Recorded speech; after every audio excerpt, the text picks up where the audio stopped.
So from gold, kanina copper ako, ngayon gold na ako, gusto ko naman mag-platinum mentor. Paano ang gagawin ko? 5 executive direct referrals. Okay? Mentor, first question. Mentor, pwede po ba na 5 executive direct referrals na rank up? Yan. Ang sagot, yes. Pwede. Basta same month. Same month nag-join. Okay? Sample. Ito yung mga na-refer mo within the month of November. This month, ng November. May na-refer kang silver, may na-refer kang gold, may na-refer kang copper, silver, and gold. So, check na yung dalawang gold. Executive na yon. Ilan na lang yung kailangan mo? Itong tatlo. If last month mo na-refer to, hindi na to counted para sa rank up mo. Pero kung this month mo na-refer to, counted to. Kapag si silver nakapag-refer ng tatlo, check na yon. Pag si copper nakapag 8 DRs and movers, na DR niya, check na rin siya. And same thing si silver, any package naman yung tatlo niya eh. Check na din siya. Nakuha? So mangyayari, from 50,000 na weekly limit, tataas up to 100,000. From 3,500 commission, tataas up to 9,000. Kaya kung ikaw, wala ka ng chance na mag-upgrade, i-make sure mo to na magawa mo. Para at least hindi ka stuck dyan. At least mag-platinum ka man lang. Okay? 8% to 10% and uni-level up to 9th level. Again, executive accounts only, no just for you, and 1 month to hit. Klaro po. 1 month to hit. Hindi ko kasi makita yung ibang mga comments, no?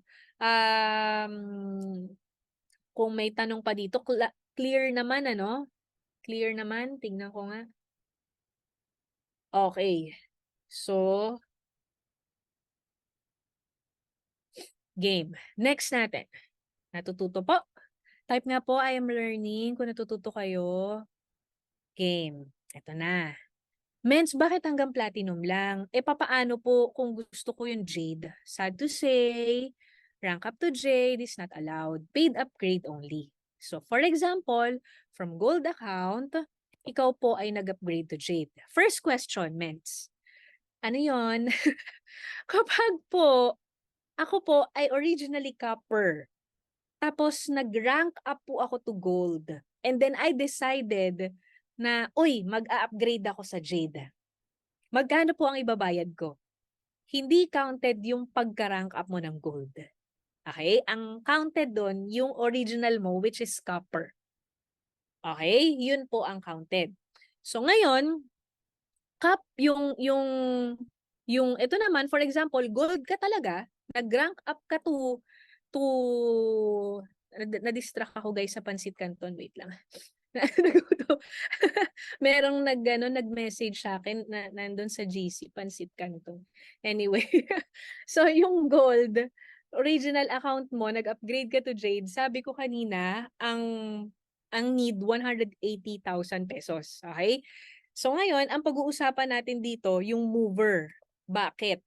So for example, Jade account ka na. Yung dati mong account, ang pinang-mover mo, gold. Yun ang pinang-mover mo, gold. So ano mangyayari? Hindi yan counted. Kailangan mong makapag-refer ng Jade sa left or platinum sa right. Or itong dalawang gold mo, nag-upgrade din to platinum or Jade. So kapag ganyan, ikaw po ay mover na sa iyong Jade account. Okay?